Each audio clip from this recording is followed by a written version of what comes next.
Breaking news, Viking Nation, and trust me, you need to buckle up right now, because what's about to unfold in the next few minutes will shake the very foundations of this franchise heading into Week 7. We're talking about a quarterback battle shrouded in absolute mystery, a young gun nursing an injury that refuses to heal completely, a veteran warrior battling his own demons, a high-stakes showdown against the reigning Super Bowl champions, and a cornerback about to face his former team in what could be the most emotionally charged revenge game of the season. 5 stories, 5 shocks, 5 reasons why this Sunday against the Philadelphia Eagles might just define the entire trajectory of Minnesota's 2025 campaign. The head coach is playing coy while the entire fanbase screams for answers. The rookie Phenom is back on the practice field, but his ankle tells a different story than his heart. The keys to victory are crystal clear, yet executing them against a wounded champion is a whole different beast. And one player is ready to prove his old team made the biggest mistake of their offseason. So here's what we're doing. We're diving headfirst into each revelation, one by one. And by the end, you'll understand exactly what's at stake when the Vikings take the field at US Bank Stadium. Let's start with the question burning in every single Vikings fan's mind right now. What is Kevin O'Connell hiding? That's the question echoing through every corner of Vikings territory as Wednesday's press conference came and went, without a single definitive answer about who will be under center against the Philadelphia Eagles this Sunday. And listen, Viking Nation, this isn't just some minor position battle. This is the single most important decision facing this franchise as they prepare to host the reigning Super Bowl champions in a game that could legitimately alter the entire season's narrative. The silence from O'Connell is deafening, calculated, and honestly, it's driving everyone absolutely insane. When asked the most obvious question, where do things stand as far as your starting quarterback for Sunday? O'Connell delivered the most frustratingly brief response. They stand in the same place they did Monday when I answered that question. No elaboration, no hints, just pure mystery wrapped in a poker face that would make any Vegas pro jealous. Here's what we know for certain. Both **JJ McCarthy **, sidelined with a high ankle sprain since week 2, and **, Carson Wentz **, dealing with a shoulder injury to his non-throwing side, participated in Wednesday's practice. McCarthy was listed as limited, while Wentz went through a full session. O'Connell made it clear both quarterbacks would get reps throughout the week, saying they're both gonna get work, both gonna get reps. But that's where transparency ends and speculation begins. Is the decision already made behind closed doors? Are they waiting to see how McCarthy's ankle responds to live reps with a pass rush? Breathing down his neck? Is Wentz's shoulder worse than they're letting on? Nobody outside that building knows for sure, and that's exactly how O'Connell wants it. What makes this fascinating is the strategic advantage. By keeping both the Eagles and the public in the dark, O'Connell forces Philadelphia's defensive coordinator, the legendary Vic Fangio, to prepare for 2 completely different quarterback styles. Wentz brings pocket presence, quick decision-making, and a proven track record against this very Eagles team. McCarthy offers elite arm talent and mobility that could catch Fangio's defense off guard. When O'Connell finally did open up, it was about McCarthy's development, not his availability. He spoke glowingly about getting the young quarterback back on the grass in uniform, taking real live reps against a pass rush. "I'm having a blast coaching him," O'Connell said, highlighting the individual work McCarthy has been doing with quarterbacks coaches Josh McCown and Jordan Traylor. But then came the reality check. McCarthy hasn't had nearly enough practice time over his 2 seasons with the Vikings due to separate injuries, and his most recent game against Atlanta was played through what turned out to be a significant high ankle sprain. O'Connell acknowledged McCarthy had barely an hour and 20 minutes of practice that Friday. After spending the night in the hospital, there was a lot of variables to that one performance, O'Connell explained, taking the long view on his rookie's development. And what about Wentz? The veteran has been heroic, leading the Vikings to a 2-1 record over the last 3 games while completing 69% of his passes for 759 yards, 5 touchdowns, and just 2 interceptions. But that shoulder injury is real. O'Connell confirmed Wentz took a normal amount of throws in Monday's practice without skipping any. But he admitted there's a layer of working through it, even though it's his non-throwing shoulder. For sure, that's coach speak for it's bothering him, but he's tough enough to play through it. So here's what Viking Nation needs to understand. This decision is about more than just one game. If O'Connell rushes McCarthy back before his ankle is fully healed, He risks compromising the rookie's mechanics, his mobility, and potentially his confidence. If he rides with Wentz despite the shoulder issue, he's leaning on a 33-year-old veteran to gut it out against one of the most aggressive defenses in football. The mystery remains, and for at least another couple of days, that's exactly how it's going to stay. Do you think O'Connell is playing this perfectly, or is the secrecy driving you up the wall? Drop a comment, and if you believe in this team more than you despise the Packers, smash that subscribe button right now, because what's coming next cuts even deeper. And just when you thought the quarterback situation couldn't get more complicated, here comes the gut punch every Vikings fan was dreading. J.J. McCarthy ***. Speaking publicly for the first time since suffering that high ankle sprain back on September 14th against the Atlanta Falcons, dropped a truth bomb that sent shockwaves through the entire fan base. His ankle is not 100% healed. Not even close. Listen, Viking Nation. We all wanted to believe that by a week would be enough time for McCarthy to fully recover, that he'd come storming back ready to reclaim the starting job. But the reality is far more sobering. His ankle is getting there, he said, but those two words carry the weight of uncertainty, frustration, and a recovery timeline that might extend well beyond what anyone anticipated. Here's where it gets even more concerning. McCarthy revealed he sought out multiple very respected second opinions on his injury, and those medical experts suggested a recovery timeline of up to 6 weeks. 6 weeks. The injury occurred in week 2, which means we're now for weeks into that potential 6-week window, and McCarthy is still admitting his ankle isn't fully healed. When asked if he felt ready to play, the rookie showed exactly the warrior mentality that makes him so beloved. "I'd play if my ankle was amputated," he joked, before adding a more measured take. "But we have to be smart here and understand there's a lot of things that come into play. At the end of the day, I'm just going to do what I'm told and try to get better as fast as possible." Kevin O'Connell has been preaching patience throughout this entire process, and now we understand why. The head coach has consistently said he wants McCarthy fully healthy before returning to the field, specifically to protect the young quarterback's mechanics and mobility. Think about it. If McCarthy is favoring that ankle even slightly, it affects his ability to plant his back foot, drive off it with power, and deliver the ball with proper technique. For a quarterback, especially a young one still building habits, playing through an injury like this isn't just painful, it's potentially damaging to his long-term development. What makes McCarthy's situation even more complex is the limited practice time. Since joining the Vikings, between injuries in his rookie season and now this high ankle sprain, the 22-year-old simply hasn't had the reps needed to build that crucial consistency. O'Connell pointed out that in McCarthy's most recent game against Atlanta, he finished playing through what they later discovered was a high ankle sprain. Add to that the fact McCarthy had barely practice time the Friday before that game after, spending Thursday night in the hospital for the birth of his son, and you start to see why O'Connell is so protective. So where does that leave us heading into Sunday's massive showdown with the Eagles? The signs point more and more toward Carson Wentz making his 4th consecutive start. Wentz has been solid, completing 69% of his passes, throwing 5 touchdowns against just 2 picks, and leading the team to a 2-1 record. But Wentz is also dealing with a shoulder injury suffered during the Week 5 slugfest against Cleveland, and at 33 years old, every hit matters. Wentz participated fully in Wednesday's practice, but he admitted he's constantly thinking about avoiding unnecessary contact. "It's definitely something you think about," Wentz said. "I hate to say it, but I've been saying that for 10 years. Meanwhile, McCarthy's recovery continues week to week, and his progress in practice will ultimately determine if he can return soon or if he'll need to continue supporting from the sideline.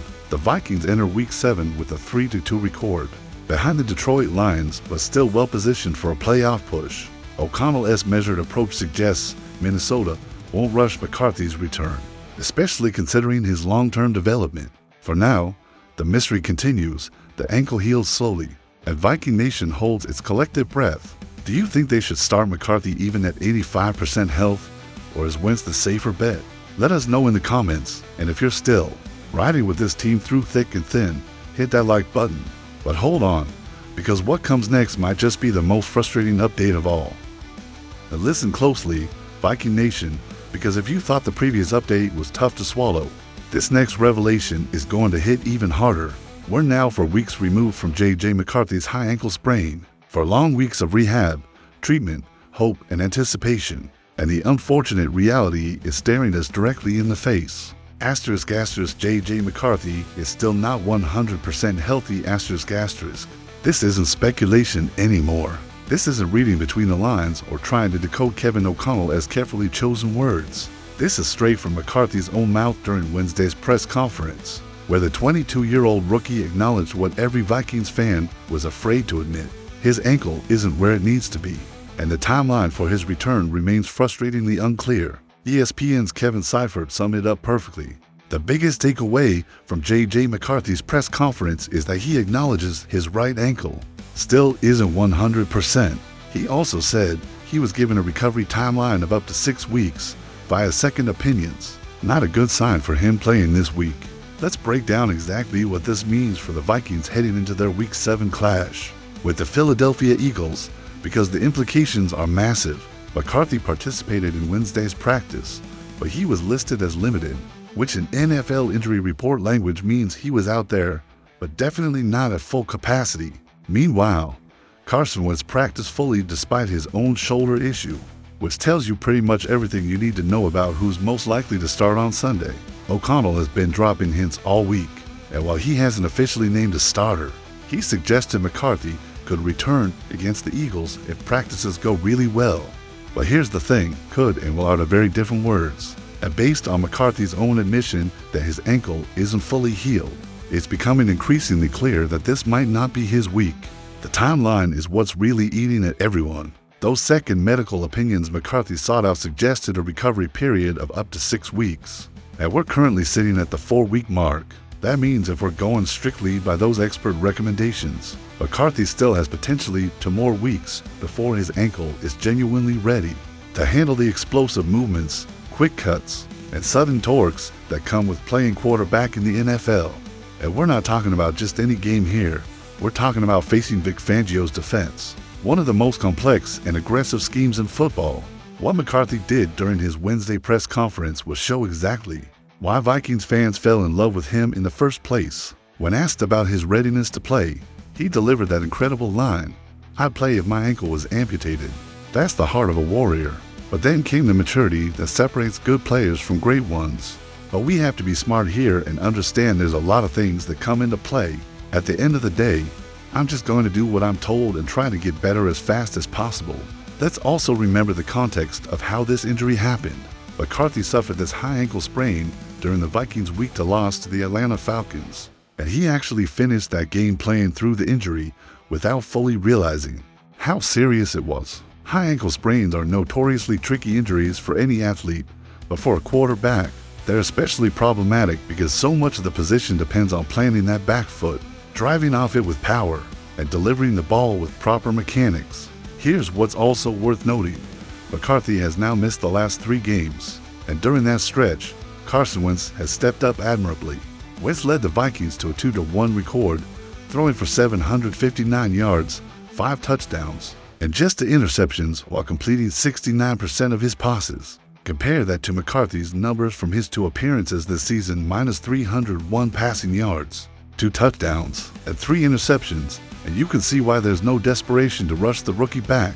The Vikings currently sit at 3-2, tied for second place in the NFC North, and they're in excellent position to make a playoff push. O'Connell's patient approach to McCarthy's recovery is the right call, even if it's frustrating for fans eager to see their first-round pick back in action.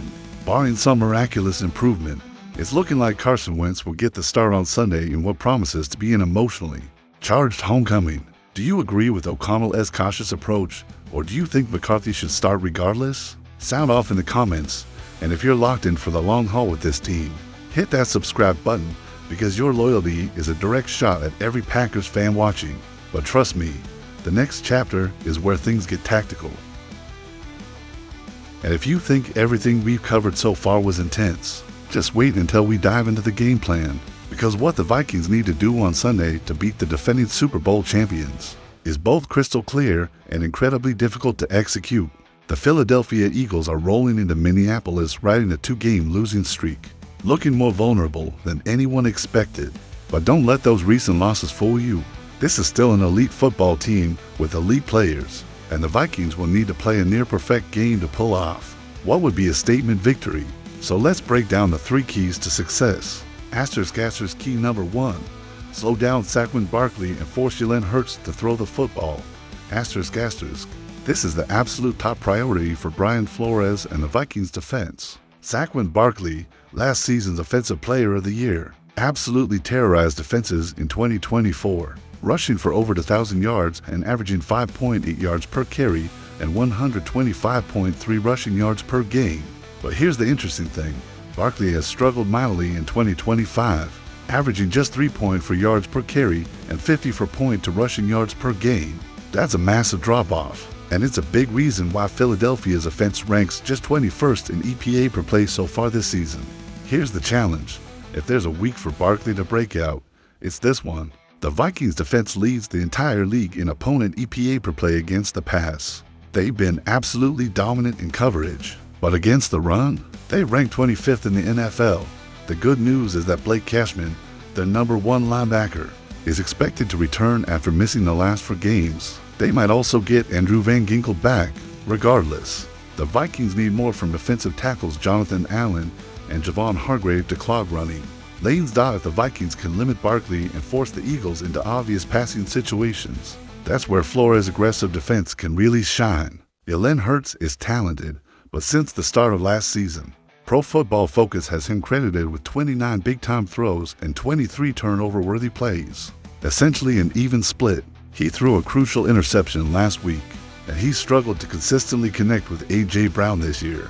Hurts also holds the ball longer than most quarterbacks, averaging 3.1 seconds to throw, and as a result, he's been sacked 18 times, tied for 3rd most. If the Vikings can get Hurts into long yardage situations, their elite pass rush can generate pressure and create turnover opportunities. *** Key number 2.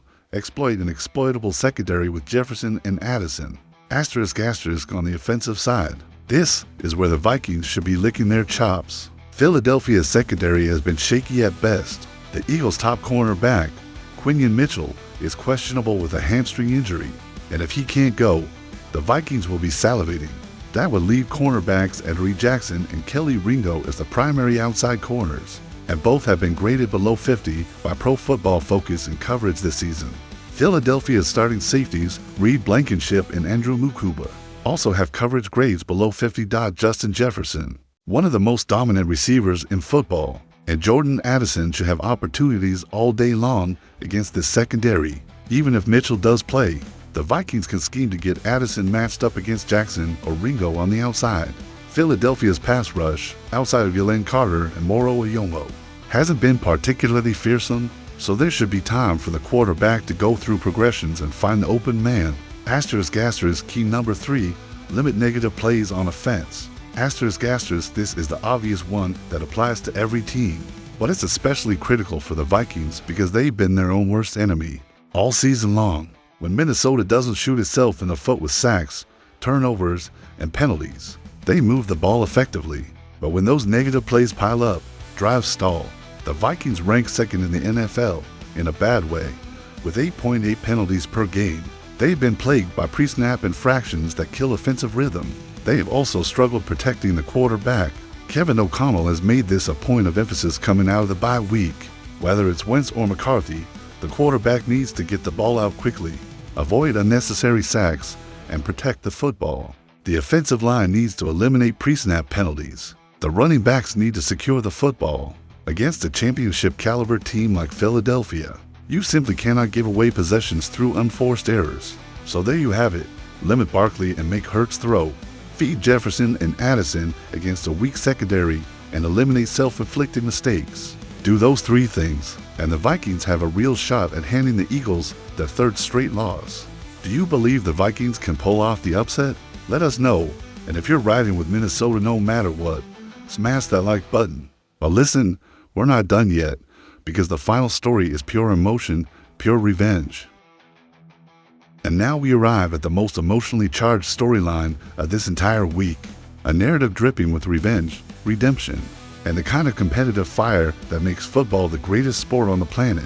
We're talking about Isaiah Rodgers the Vikings cornerback who just days before facing his former team decided to call out a reporter and set the record straight about his departure from the Philadelphia Eagles. This isn't just another player facing his old squad. This is a man who won a Super Bowl ring with the Eagles, who was given a second chance by that organization after the NFL suspended him for violating the league's gambling policy, and who now finds himself on the opposite sideline, ready to prove that letting him walk was one of the biggest mistakes Philadelphia made this offseason. The drama started brewing earlier this week when Ed Crotch of Eagles on SI published a piece suggesting that Philadelphia prioritized bringing Rodgers back during free agency, but may never have gotten the chance to match the 2-year, $15 million contract Rodgers ultimately signed with Minnesota. Crotch wrote, "It's unclear if Rodgers' representation gave the Eagles a chance to match the offer." That line, "It's unclear," is what set Rodgers off. He took to social media and fired back, "Don't believe the media," directly responding to the claim that his agent might not have given the Eagles a fair opportunity to match. Rodgers wanted everyone to know the truth. The Eagles had every chance to keep him, and they chose not to. He didn't sneak out the back door. He took his ring, took his talents, and headed to Minnesota. And can you blame the man for wanting to correct the narrative? The Eagles took a risk on Rodgers just days after his suspension was handed down, standing by him during that entire year-long ordeal. He repaid that faith by becoming a key contributor on their Super Bowl-winning defense, and now, just months later, a reporter is suggesting he or his agent played games during free agency. That's a shot at his integrity, and Rodgers wasn't about to let that slide. What's clear is this: the Eagles could have brought him back. They chose not to, and now they have to deal with the consequences. Let's talk about what Rodgers has done since arriving in Minnesota, because the numbers speak for themselves. In Week 3 against the Cincinnati Bengals, Rodgers put together one of the best individual defensive performances in recent NFL history. He forced 2 fumbles, returned 1 for a touchdown, and added an interception for good measure. That's the kind of game-wrecking performance that wins games and reminds everyone why he's one of the most underrated defensive backs in the league. Meanwhile, in Philadelphia, the secondary has struggled mightily without Rodgers and without Darius Slay, who also left in free agency. The Eagles' cornerback depth has been tested, and guys like Adoree Jackson, Kelly Ringo, and rookie Andrew Mukuba have been exposed in coverage. But here's the twist: the Eagles might be in even more trouble this week if Quinion Mitchell, their top corner, can't play due to that hamstring injury. Mitchell was listed as a limited participant in Wednesday's practice, and his status for Sunday remains uncertain. If he sits, the burden falls even more heavily on Jackson, DeJean, and the safeties to try and contain Jefferson and Addison, which feels like asking a leaky boat to cross.